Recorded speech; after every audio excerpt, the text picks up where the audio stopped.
ଜୟ ଜଗନ୍ନାଥ। ସକାଳୁ ଉଠି କରିଲି ଚିନ୍ତା, କଦଳୀ ବରା ତରକାରୀଟା କଲେ କେମିତି ହୁଅନ୍ତା। ବର୍ଷା ପାଗକୁ କଦଳୀ ବରା ଭାବି କରି ମନ କହିଲା ହେବ କେରକେରା। ବାସନ ଷ୍ଟାଣ୍ଡରୁ ନେଲି ମୁଁ ଥାଳି, ସେଥିରେ ରଖିଲି 3ଟି କଦଳୀ। କଦଳୀକୁ ଦେଲି ମଝିରୁ କାଟି, ତା ସହ ମିଶାଇଲି ଆଳୁ 4ଟି। କଦଳୀ ଆଳୁକୁ ପାଣିରେ ଭିଜାଇ କୁକରରେ ବସାଇ ଦେଲି ତାକୁ ସିଝାଇ।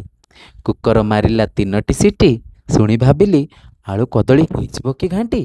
ନା ନା, ଯାହା ହଉ ଆଳୁ କଦଳୀ ଏବେ ଯାଏ ମିଶି ନାହିଁ, ସେମାନଙ୍କର ଡିଭୋର୍ସ ହେଇକି ଅଛି।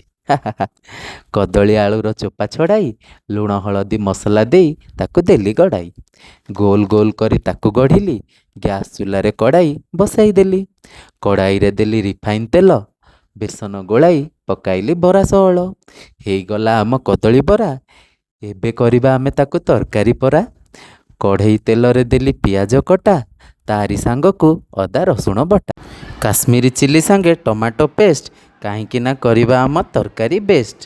ହଳଦୀକୁ ଦେଇ ଦେଲି ମୁଁ ପାଣି, ଫୁଟିବା ଝୋଳରେ ଦେଲି ରଖିଥିଲେ ଯେଉଁ ବରାକୁ ଛାଣି। 5 ମିନିଟ୍ ଛାଡ଼ି ତରକାରୀ ଗଲା ତ ହୋଇ, ଧନିଆ ପତ୍ର ଦେଇ ତାକୁ ଟିକେ ଦବା ସିଝାଇ। ଗରମ ଭାତକୁ ଏହି ତରକାରୀ ଖାଇଲେ ଉଡ଼ିବ ମନ ମୋର ଫିରି ଫିରି।